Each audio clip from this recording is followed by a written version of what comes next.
Hello everyone. कैसे हो आप लोग और कैसी चल रही है मैथ्स की प्रैक्टिस? मज़ा आ रहा है मैथ्स करने में? तो चलो आज हम शुरू करते हैं अपना चैप्टर 6 जो है लाइंस एंड एंगल्स। इससे पहले हमने पढ़ा था यूक्लिड ज्योमेट्री, राइट? और यूक्लिड ज्योमेट्री में हमने पढ़ा था कि हमें दो पॉइंट्स की ज़रूरत होती है एक लाइन ड्रॉ करने के लिए, या लाइन सेगमेंट जिसको हम बोलते हैं, वो ड्रॉ करने के लिए। और उसी चैप्टर में हमने लाइन से रिलेटेड कुछ चीज़ें पढ़ी, ठीक है? और ये जो चैप्टर है यूक्लिड ज्योमेट्री हमारा बेस काम कर एज अ बेस काम करेगी। उसमें हमने कुछ एक्सियम्स भी पढ़े थे और कुछ थ्योरम्स को प्रूफ भी किया था। उन सारी चीज़ों को हम यूज़ करेंगे इस चैप्टर में, ठीक है? अब ये चैप्टर शुरू करने से पहले कुछ एक बेसिक टर्म्स रिकॉल कर लेते हैं हम। तो जो हमारी पहली टर्म है वो है कॉलिनियर पॉइंट्स। ये क्या होते हैं कॉलिनियर पॉइंट्स? अगर मैं इस वर्ड को ब्रेक करूं, को और लीनियर। को मीन्स जो साथ साथ हैं, लीनियर मीन्स जो लाइन पे है। तो एक लाइन ड्रॉ की, ओ लाइन तो बहुत ही गंदी ड्रॉ हुई। चलो दोबारा ड्रॉ करते हैं, स्केल के साथ ड्रॉ करते हैं हम अपनी लाइन को।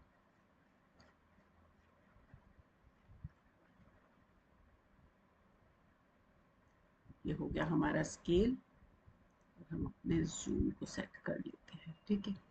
और ये हमने एक लाइन ड्रॉ कर दी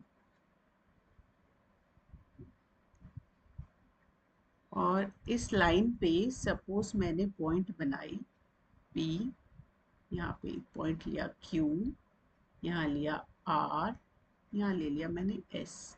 तो जो ये P Q R S point है, ये सारे के सारे पॉइंट्स एक ही लाइन पे हैं।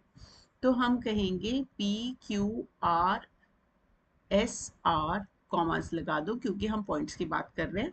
तो हर पॉइंट एक सिंगल लेटर से रिप्रेजेंट होता है।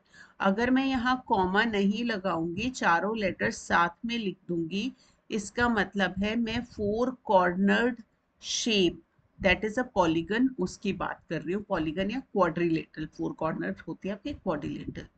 तो मुझे कॉमर्स लगाने पड़ेंगे ताकि मुझे पता चले P अलग है, Q अलग है, R अलग है और S अलग है।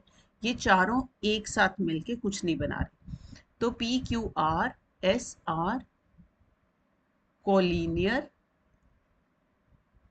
पॉइंट्स, ठीक है? अब यहाँ पे मैं दो तीन पॉइंट और बना देती हूँ। मान लो मैंने A बना दिया, B बना दिया, C बना दिया। क्या A, B और C तीन पॉइंट्स को अगर आप देखते हो तो क्या इन तीनों पॉइंट से मैं कोई लाइन बना सकती हूँ, एक सिंगल लाइन जो तीनों से पास हो जाए? नहीं हो सकती ना। तो हम कहेंगे A, B and C are non collinear points. Clear? क्या हुए कॉलिनियर पॉइंट्स? जो एक ही लाइन पे होते हैं, सारे पॉइंट्स जो एक सिंगल लाइन पे फॉल करते हैं। जो सिंगल लाइन पे फॉल नहीं करते उनको हम बोलते हैं नॉन कोलिनियर पॉइंट्स, ठीक है? तो ये हो गया हमारा कोलिनियर नॉन कोलिनियर। अब हम मूव करते हैं अपने अगले पे। नेक्स्ट कॉन्सेप्ट क्या है हमारा? अ, आपने छोटी क्लासेस में पढ़े हैं तरह तरह के एंगल्स। हमने पढ़ा एक्यूट एंगल। क्या होता है acute angle? Less than 90। Obtuse angle greater than 90। और क्या पढ़ा था? जल्दी जल्दी बताओ मुझे। Reflex angle. रिफ्लेक्स एंगल क्या होता है? हम्म रिफ्लेक्स एंगल होता है जो 180, और एंगल का नाम सपोज मैं रख देती हूँ ए, लेस देन 360। ये एंगल है, ए मीन्स एंगल, ठीक है? जो 180 डिग्री और 360 डिग्री के बीच में होता है उसको बोलते हैं रिफ्लेक्स। और राइट एंगल क्या होता है? राइट होता है जो जिसका मेजर है इक्वल टू 90। और स्ट्रेट एंगल क्या है? जिसका मेजर है इक्वल टू 180 डिग्री। ठीक है, ये वर्ड्स क्लियर सारे के सारे। अब इसके बाद हमने कॉम्प्लीमेंट्री एंगल्स भी पढ़े थे, राइट?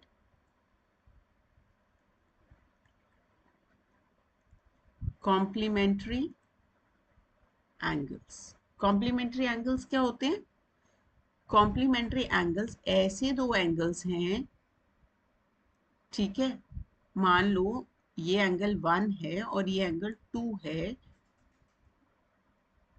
और मैंने कहा एंगल 1 है मेरा 30 डिग्री का और एंगल 2 है मेरा 60 डिग्री का, और मैं जब दोनों को प्लस करूं तो मेरा अगर मेजर 90 डिग्री आ रहा है तो हम क्या बोलेंगे?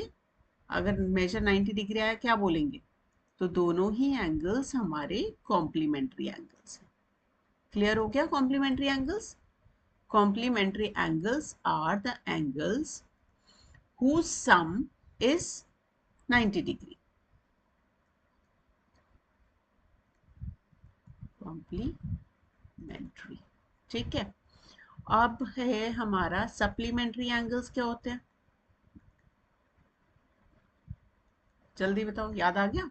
वेरी गुड, आना चाहिए याद। अगर मेरा एंगल 1 होता 100 और एंगल 2 होता मेरा 80 डिग्री, और एंगल 1 प्लस एंगल 2 होता मेरा 180 डिग्री, ठीक है। अगर सम है मेरा 180 डिग्री तो मैं क्या बोलूंगी? सप्लीमेंट्री एंगल्स, ठीक है। अगर सम है मेरा 180 तो एंगल्स हो गए मेरे सप्लीमेंट्री, और अगर मेरा सम है 90 तो मैं बोलूंगी कॉम्प्लीमेंट्री एंगल्स, राइट? याद रखना इस चीज को। फिर हम मूव करते हैं हमारा जो नेक्स्ट टर्मिनोलॉजी हम यूज करने वाले हैं इस चैप्टर में, एडजेसेंट एंगल्स, ठीक है। चलो, किसी को पता है एडजेसेंट क्या होता है?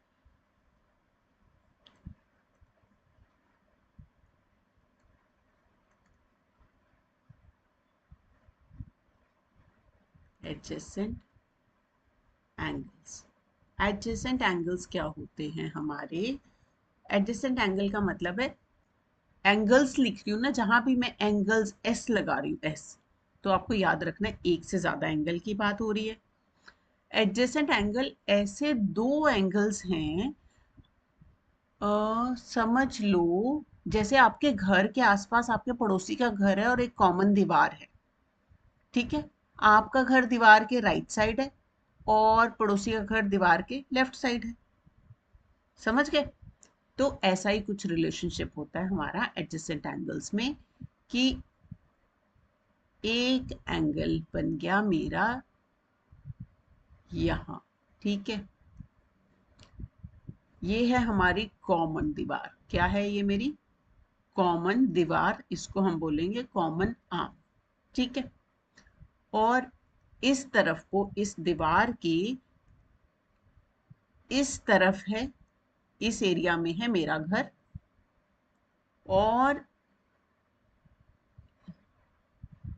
दीवार के उस एरिया में है मेरे पड़ोसी का घर, ठीक है। ये जो मेरी दीवार है, मेरे घर की एंड वाली दीवार है, इसको मैं बोलूंगी नॉन कॉमन आर्म, और मेरे पड़ोसी की भी होगी एक non common arm,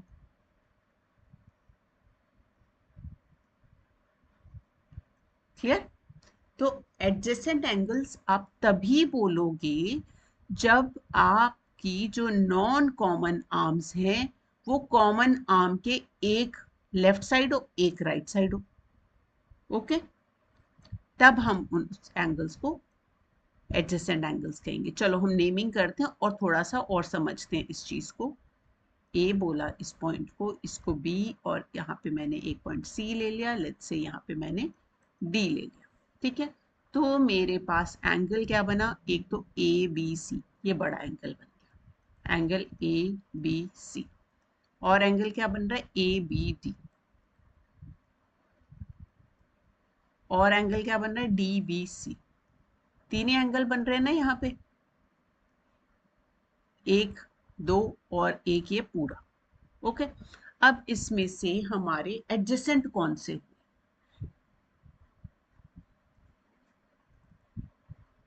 adjacent angles कौन से हैं इसमें, कौन सा एडजेसेंट एंगल्स का पेयर कौन सा है, A B D and D B C.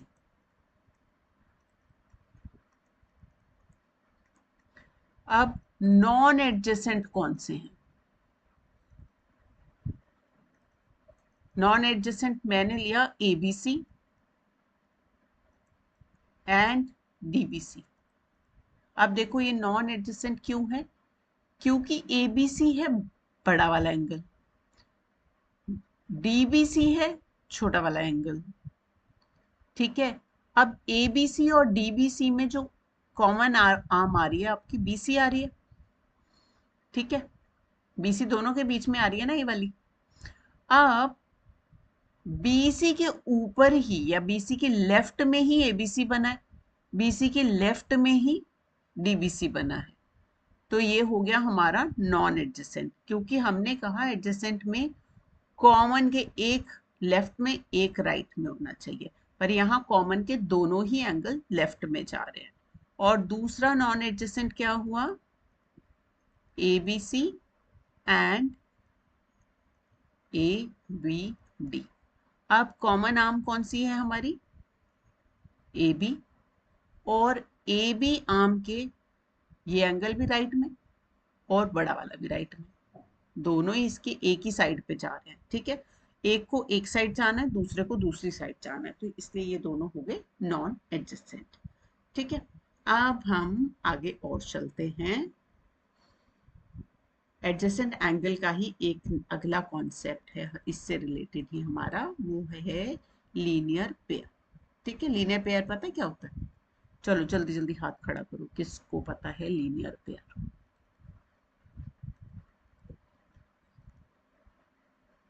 Linear pair होते हैं वो एडजेसेंट एंगल्स, जैसे मान लो यहाँ पे मेरा ए पॉइंट है, यहाँ मेरा बी पॉइंट है, और इधर से कोई आर्म चली गई इधर, और ये हो गया मेरा सी पॉइंट। ठीक है, चलो हम ये लाइन बना लेते हैं। लीनियर पेयर का मतलब है, अब देखो एंगल ए, या तो डी बी लगा लेते हैं, A D C and angle C D B, इन दोनों में हमारी कॉमन आर्म क्या है, सी डी। नॉन सॉरी, हाँ कॉमन आर्म होगी सी डी, ये आ गई सी डी। और नॉन कॉमन आर्म है हमारी, कॉमन की एक लेफ्ट साइड और एक राइट साइड, एंगल 1 एंगल 2। ठीक है, अब एडीबी क्या है, एडीबी, ए बी हमारी लाइन है ना, तो फिर एंगल 1 प्लस एंगल 2 क्या होगा हमारा, 180 डिग्री। ओके, तो अब हम बताओ जल्दी से लीनियर पेयर किसको बोलेंगे, हाँ कैसे एडजेसेंट एंगल्स के पेयर को हम लीनियर पेयर कहेंगे, ऐसे एडजेसेंट एंगल्स जिनका सम 180 हो उनको हम क्या बोलेंगे, लीनियर पेयर। ठीक है, अब हम आगे चलते हैं अगले कॉन्सेप्ट पे। लीनियर पेयर क्लियर हो गया, एडजेसेंट एंगल क्लियर हो गया, और सप्लीमेंट्री और कॉम्प्लीमेंट्री एंगल्स क्लियर हैं। ठीक है, ग्रेट। अब हम चलते हैं कि जब हमारी दो लाइंस है जो पैरेलल नहीं है, ऐसी दो लाइंस जो पैरेलल नहीं है, लाइक ये वाली और मान लो ये वाली, ओहो लाइन ही नहीं बनी है, तो लाइन ही बड़ी गंदी है, चलो दोबारा से ड्रॉ करते हैं, हम ले लेते हैं एक स्केल। चल भाई स्केल हमें मदद करो थोड़ी सी तुम। एक लाइन हमने बना ली यहाँ, ओके, और फिर हमने स्केल को थोड़ा सा घुमा दिया, डिग्री देखो मैं एंगल चेंज कर रही हूँ, अगर जीरो पे ही लगाती ना तो मेरी लाइन पैरेलल बन जाती। और एक और लाइन मैंने यहाँ ड्रॉ कर ली, ओके, तो इस चैप्टर में हम ऐसी वाली लाइंस को भी पढ़ेंगे जहां दो लाइंस ऐसे काटें कि समझ लो मल्टीप्लिकेशन का साइन या फिर एक्स जैसा कुछ बने। तो हमारे पास एंगल क्या बनते हैं, एक ये और ये, ठीक है, आमने सामने इनके मुंह जुड़े हुए हैं। और दूसरा बनता है मेरे पास ये और ये, ठीक है। तो जो रेड एंगल है, लेटर से 1 और इसको 2 बोल दिया मैंने, इसको मैंने 3 एंगल का नाम दिया, इसको 4, ठीक है। अब ये एरो लगाना जरूरी नहीं आपको, आप इस एरो, ओहो लाइन इरेज हो गई, चलो दोबारा से लाइन ड्रॉ करते हैं हम। तो रुको, गिव मी अ सेकंड।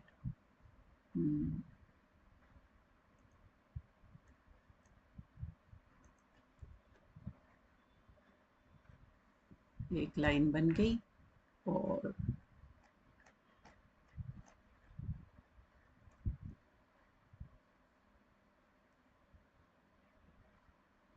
दूसरी लाइन बन गई, ठीक है। अब मेरे पास एंगल पेयर बन रहा है यहाँ पे आमने सामने 1 और 2, और यहाँ पे मैंने लिखा 3 और यहाँ लिख दिया 4, ठीक है। दो रेड आमने सामने, 3 4 आमने सामने। तो एंगल 1 ऐसे, एंगल 1 एंड एंगल 2 है मेरे वर्टिकली ऑपोजिट एंगल, ठीक है। क्या है, वर्टिकली ऑपोजिट एंगल्स बोलेंगे इनको। और कौन सा पेयर है मेरे पास वर्टिकली ऑपोजिट का, 3 एंड 4। इस पेयर को भी मैं वर्टिकली ऑपोजिट एंगल्स बोल दूंगी, राइट, क्लियर है। अब मुझे बताओ 1 एंड 4 को क्या बोलूंगी, एंगल 1 एंड एंगल 4। अब देखो एंगल 1 एंड 4 में ये जो मेरी आर्म है 1 एंड 4 में, ये वाली जो मेरी आर्म है ये है कॉमन 1 और 4 में, और कॉमन आर्म के एक इस तरफ है एक दूसरी तरफ है, ठीक है। और यहाँ एक स्ट्रेट लाइन भी बन रही है। तो 1 एंड 4 जो मेरा एंगल है इसको हम बोलेंगे, क्या बोलेंगे, अभी हमने किया ना ये वाला एंगल, क्या था उसका नाम, जल्दी जल्दी याद करो, लीनियर पेयर, ठीक है।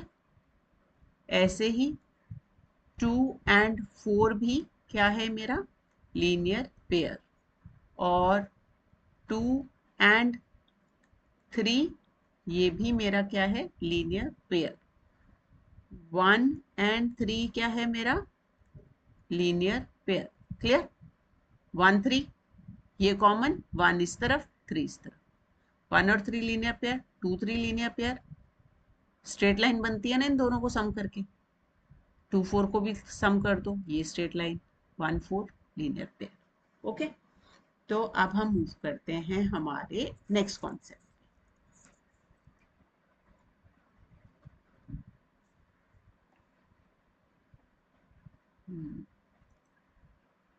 एक सेकेंड,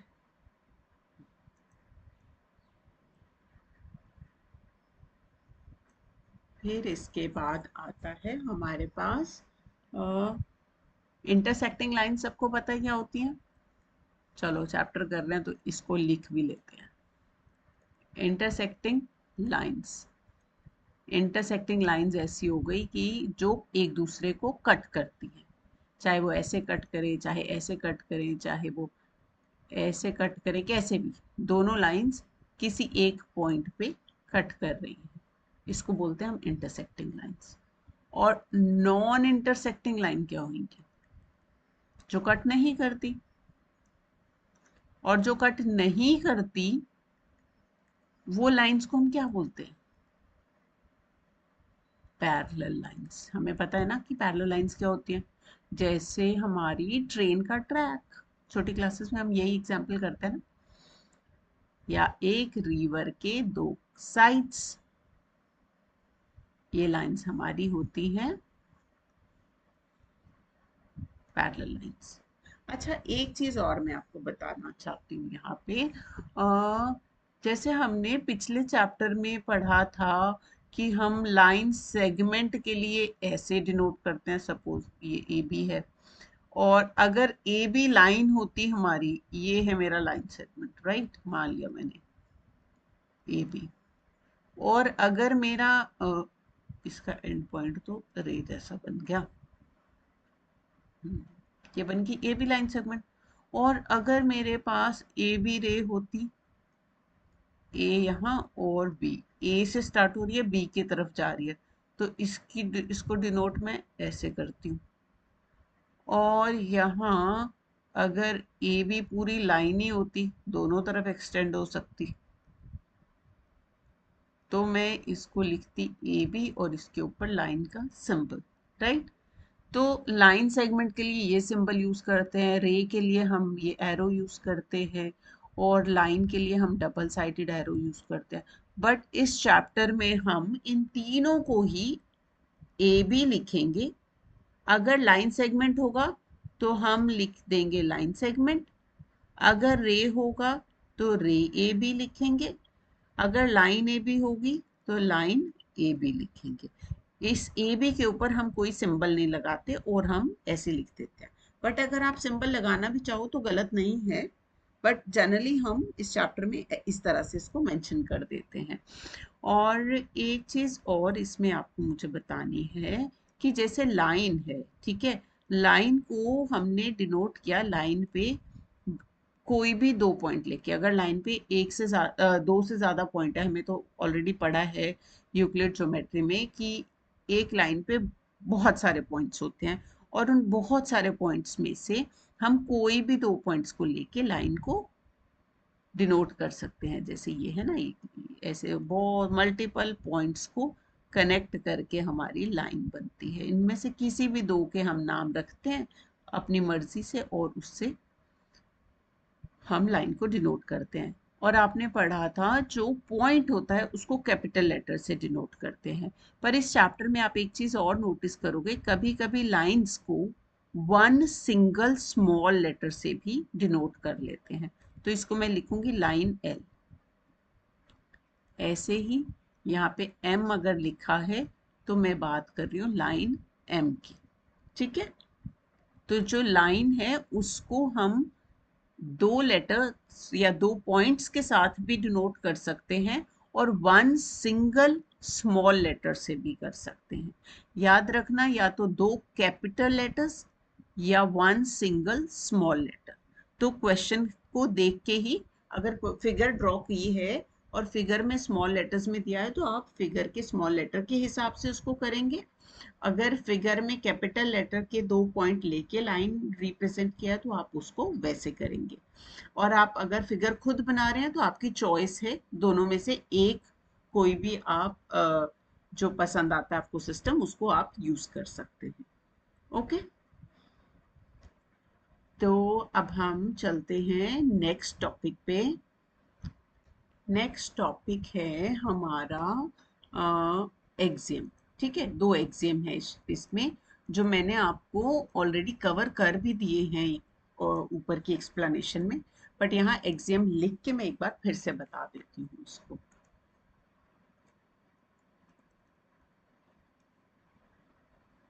एग्जाम है हमारा 6.1, ले लेते हैं हम इसको।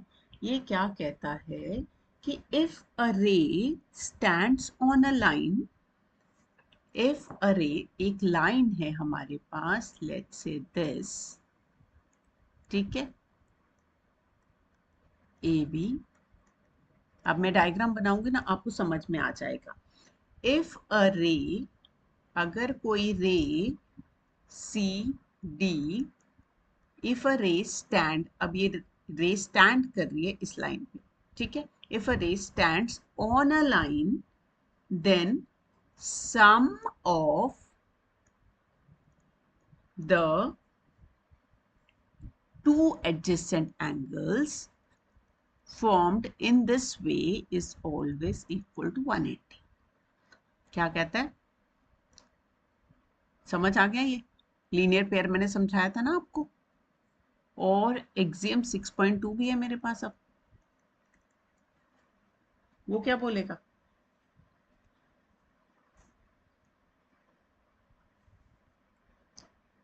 एग्जाम 6.2 इसका उल्टा बोलेगा। क्या बोलेगा? If sum of two adjacent angles is equal to 180 degree, it implies non common arms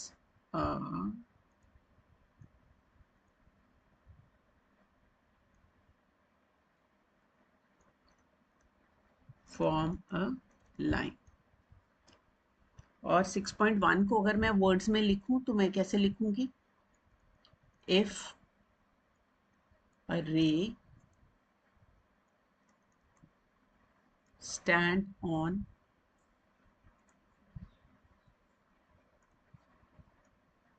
a line, it implies angle 1 plus 2, sum of adjacent angles is equal to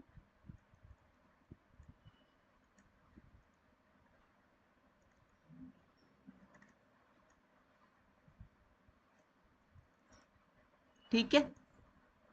if में जो लाइन है और condition और ये है हमारा conclusion. Exam 6.2 में जो हमारी कंडीशन थी वो कंक्लूजन हो गई और जो कंक्लूजन था वो कंडीशन हो गई। ठीक है, जस्ट कॉन्वर्स है। इजी वर्ड में हम कहेंगे कि अगर ऐसा कॉम्बिनेशन बनता है 1 + 2 का सम 180 आता है तो आप कह सकते हो कि ए बी एक स्ट्रेट लाइन है। और अगर ए बी स्ट्रेट लाइन दी है तो आप इमीडिएटली कह दोगे कि 1 + 2 का कॉम्बिनेशन सम 180 आएगा। That's it. जब हम प्रूफ्स लिखेंगे ना तब हमें ये क्लैरिटी होगी कैसे इसको हमें मेंशन करना है। अब इसके बाद हमारी जो बहुत बहुत इंपॉर्टेंट थ्योरम है और बहुत ही ज्यादा इजी थ्योरम है वो आती है इस चैप्टर की पहली थ्योरम।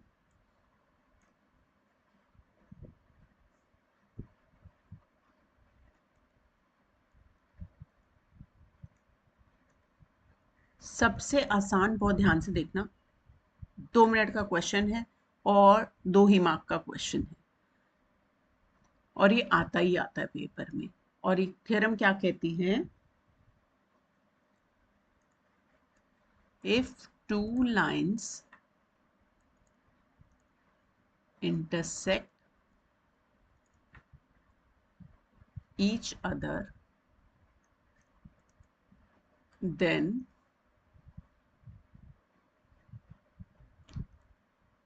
vertically opposite angles। अच्छा, मैं पूरा लिख देती हूँ और उसके बाद में हमेशा ही शॉर्ट फॉर्म यूज करूंगी, राइट? अभी मैं पूरा लिख देती हूँ। Vertically opposite angles are equal. कहने की बात है कि ये ऐसा अगर x बन जाता है आपके पास, तो हमने पढ़ा था ना कि हमारे पास एक रेड वाला पेयर बनता है, एक ये ऑरेंज वाला पेयर बनता है, राइट? 1 2 3 एंड 4। अब मैं कह रही हूं कि 3 और 4 इक्वल है, तो हम इस प्रूफ को लिखने के लिए हमारा मेथड क्या रहेगा वो आप ध्यान से समझेंगे और उसी मेथड में हमें सारे प्रूफ लिखने हैं। जब भी हमें कुछ प्रूफ करने को दिया होगा या कोई थ्योरम दी होगी उसका प्रूफ निकालना है तो सबसे पहले आप लिखोगे गिवन। ठीक है, सीबीएसई के हिसाब से, बोर्ड के हिसाब से आपको हर एक स्टेप का मार्क होता है, राइट? हमने गिवन क्या लिखना है? जो इफ के साथ दिया है। गिवन क्या है हमारा? ये वाला पार्ट। तो यहाँ पे मैंने लाइंस अपनी मर्जी से बनाई है ना, तो मेरा मन कर रहा है इनको मैंने स्मॉल लेटर से डिनोट करना है, मुझे नहीं पॉइंट बनाने। आपका मन करता है पॉइंट्स बना सकते हो, 2-2 पॉइंट दोनों पे बना के, और 2 लेटर डिनोट आप कर सकते हो। मैंने गिवन में लिखा 2 लाइन्स। गिवन में लिखा line L and M intersect each other. ये था ना गिवन मुझे कि दो लाइन है, उनके नाम मैं लिखूंगी और बताया है क्या कर रही है, इंटरसेक्ट करती हैं। फिर टू प्रूव लिखूंगी कि मुझे प्रूव क्या करना है। ठीक है, प्रूव मुझे क्या करना है, देन के बाद का जो पार्ट है ना, देन के बाद का पार्ट वो मेरा टू प्रूव में आएगा। Vertically opposite angles are equal, it means I have to prove angle 1 is equal to angle 2, या फिर मुझे प्रूव करना है angle 3 is equal to angle 4। Okay, ये मैं दोनों भी प्रूव कर सकती हूँ। करें इसको, सिंपल सा है। गिवन और टू प्रूफ समझ में आ गया ना आपको? हम्म, ये बहुत बहुत इंपॉर्टेंट है। उसके बाद मैं प्रूफ लिखूंगी, प्रूफ। ठीक है, प्रूफ में मैंने क्या लिखा, जो गिवन थी मेरी चीज मैं उसको यूज करूंगी अभी। अब मैंने देखा कि जो एंगल 1 है और एंगल 4 है, उनका सम कितना होगा,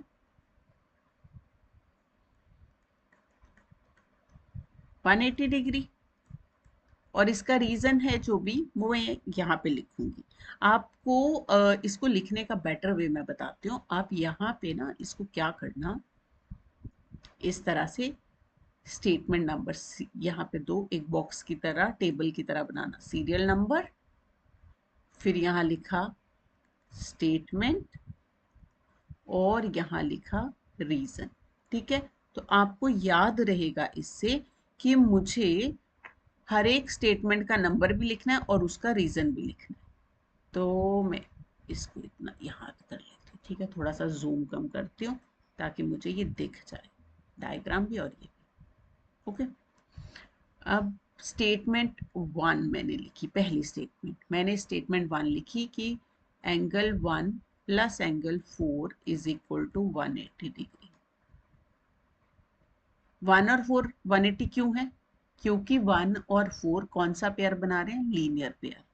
राइट, समझ आ गया अब हमें कैसे यूज कर रहे हैं इसको, लीनियर पेयर। स्टेटमेंट लिखी और स्टेटमेंट का रीजन लिखा कि मेरे दिमाग में क्या रीजन था इसका। और फिर मैंने सेकंड स्टेटमेंट कही कि 2 और 4,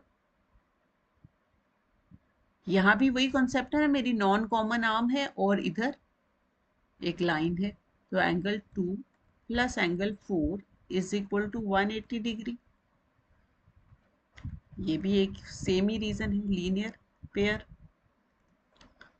अब मैंने थर्ड स्टेटमेंट लिखी, थर्ड में लिखा मैंने, अब देखो यहाँ पे 1 प्लस 4 का सम भी 180 है, 2 प्लस 4 का सम भी 180 है।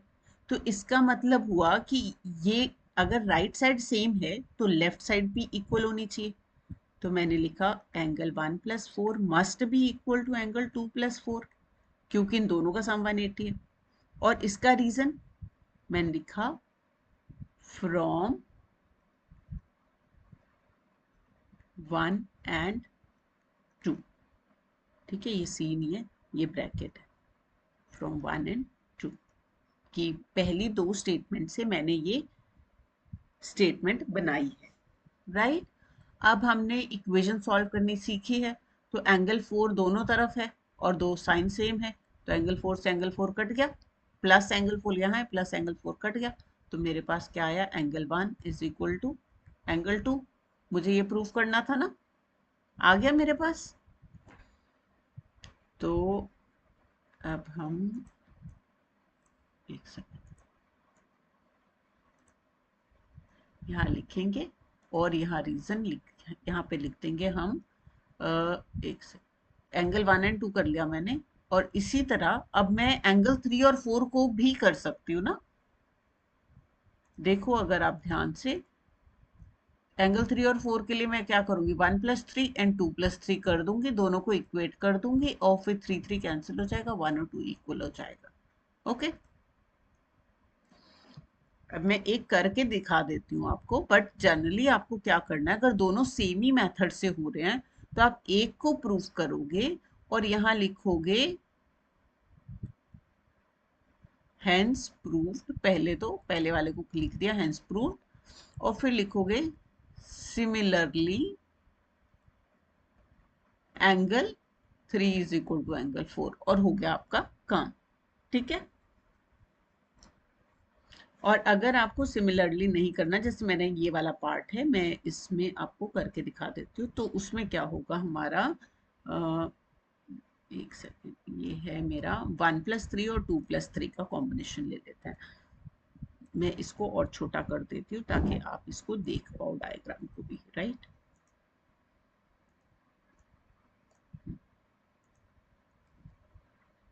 तो मेरा हो गया, फोर्थ स्टेटमेंट में मैं ले लेती हूँ angle 1 plus angle 3 is equal to 180 degree, और इसका रीजन है एलपी लिख सकते हो लीनियर पेयर के लिए। फिफ्थ स्टेटमेंट में angle 2 plus angle 3 is equal to 180 degree, degree नहीं लगाया मैंने कहीं पे, देख लेना भाई, 180 डिग्री, राइट। और इसका रीजन भी LP. 6 angle 1 plus 3 is equal to 2 plus 3, और ये हो गया फ्रॉम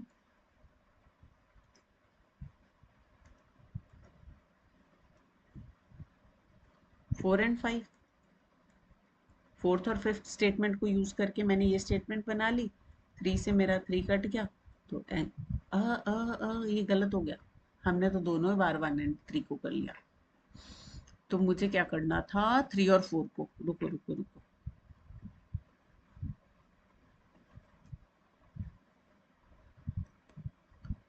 1 एंड 3, और मैं इसको चेंज कर लेती हूँ 1 एंड 4। देखो 1 एंड 3 और 1 एंड 4 हो गया मेरा। तो यहाँ पे मेरे को बस कुछ नहीं करना, इसको 1 एंड एंगल 4 कर लिया, एंगल 1 से एंगल 1 से 1 कट हो गया, और angle 3 is equal to angle 4। ठीक है। अगर आपको दोनों स्टेप करने हैं तो आप दोनों करोगे, अगर दो नहीं करने हैं, एक को आप करोगे, दूसरे को सिमिलरली करके यहाँ मेंशन कर दोगे, और फिर हेंस प्रूफ। ठीक है। तो ये थी हमारी इम्पोर्टेंट थ्योरम्स इस चैप्टर की, पहली थ्योरम, और इस पे बेस्ड कुछ एग्जाम्पल्स हैं जो बहुत बहुत इम्पोर्टेंट हैं। आपको सारे एग्जाम्पल करने हैं, सारी थ्योरम्स करने हैं, उसके बाद ही आपको एक्सरसाइज पे जाना है। ओके, नेक्स्ट वीडियो में मैं आपको एग्जाम्पल समझाऊंगी। तो मिलते हैं नेक्स्ट वीडियो में। Keep on practising. वीडियो थोड़ा सा लंबा हो गया ये, बट आई होप मैंने सारी चीज़ें इतनी सिंप्लीफाई की हैं कि आपको अच्छे से समझ आ जाएंगी और आपको ये चीज़ें भूलेंगी नहीं कभी भी। ठीक है, चलो मिलते हैं अगले वीडियो में। Keep practising, keep shining, bye bye.